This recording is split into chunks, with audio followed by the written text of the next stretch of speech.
ইফতারে প্রতিদিন কিন্তু আলুর চপ, বেগুনি, পেঁয়াজু, মুড়ি ভর্তা এগুলা কিন্তু ডেইলি একটা মানে অন্যরকম লাগে, ভালো লাগে না সব সময় খেতে। তাই আমরা চেষ্টা করলাম সবাই মিলে ভিন্ন রকম কিছু খাই।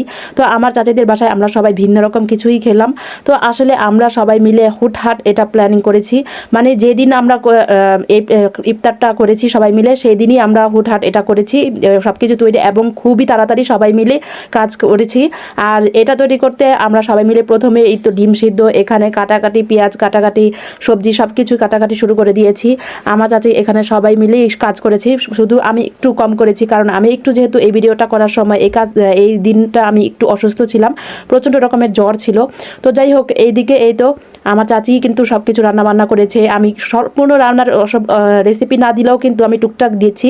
তো আপনাদের কাছে একটি অনুরোধ, অবশ্যই আমার চ্যানেলটি একটি সাবস্ক্রাইব করে তারপর আমার ভিডিওটি দেখবেন, অবশ্যই লাইক দিয়ে তারপর কমেন্ট করবেন এবং আমার পেজটিতে একটি ফলো দিয়ে আসবেন। যদি ভালো লাগে অবশ্যই তাহলে আমার চ্যানেলটিতে একটি সাবস্ক্রাইব করে আসবেন।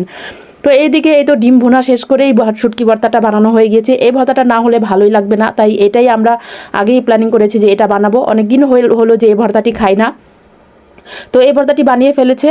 তো এখন কিন্তু আমি তেমনই কাজ করিনি, তো উনি আমার চাচি সব কিছু করেছে, তো হেল্প করেছে সবাই মিলে এখানে।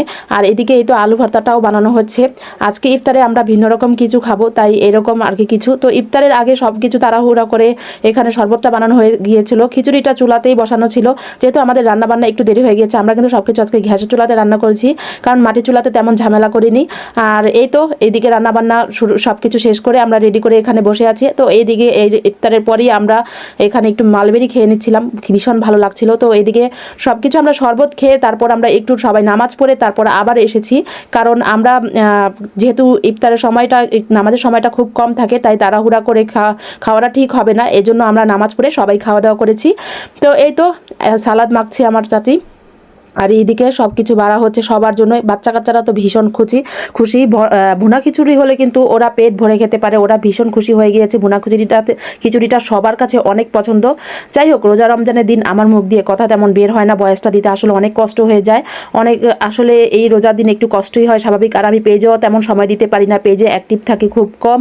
আর সবাই এরকম হয়তো আমি জানি না, কিন্তু যাই হোক, এদিকে ছেলেরাও মানে আমার চাচাতো ভাই, আমার ভাই সবাই মিলে খাওয়া শুরু করে দিয়েছে। ভাবলাম যে ওদের একটু ভিডিও করি। ওদের একটা পেজ আছে দা ফান কি জানি আর কি, যাই হোক আমি লিঙ্কটা দিয়ে দিব। তো এই নামটা আমি বলতে পারি না, আমার মুখ দিয়ে তেমন আসে না। যাই হোক, আপনারা অবশ্যই সবাই পেজটিতে একটি ফলো দিয়ে আসবেন আর ওদেরকে সাপোর্ট করবেন, ওরাও কিন্তু সাপোর্ট করে আসবে আপনাদের। তো এইদিকে আমরা সবাই মিলে খাওয়া শুরু করে দিয়েছি। সবার কাছে একটি অনুরোধ, অবশ্যই সবাই লাইক দিয়ে তারপর কমেন্ট করবেন। অনেকে শুধুই কমেন্ট করেন, লাইক দেন না। যাই হোক, আমি কিন্তু একটা কথা বলি, যারা আমার পেজে এসে রেগুলার কমেন্ট করে লাইক দেয় তাদের কিন্তু আমি ঠিকই দেখছি, এবং আমি কিন্তু নির্দিষ্ট একটা সময়ের পরই আমি তাদেরকে গিয়ে আমি সাপোর্ট করে আসি। তো সবাই ভালো থাকবেন, সুস্থ থাকবেন, স্বপ্নের পথে পাশে থাকবেন, আমার জন্য দোয়া করবেন আমি যাতে অনেকটাই এগিয়ে যেতে পারি এবং নতুন নতুন ভিডিও নিয়ে আসতে পারি আপনাদের সামনে। আল্লাহ হাফেজ।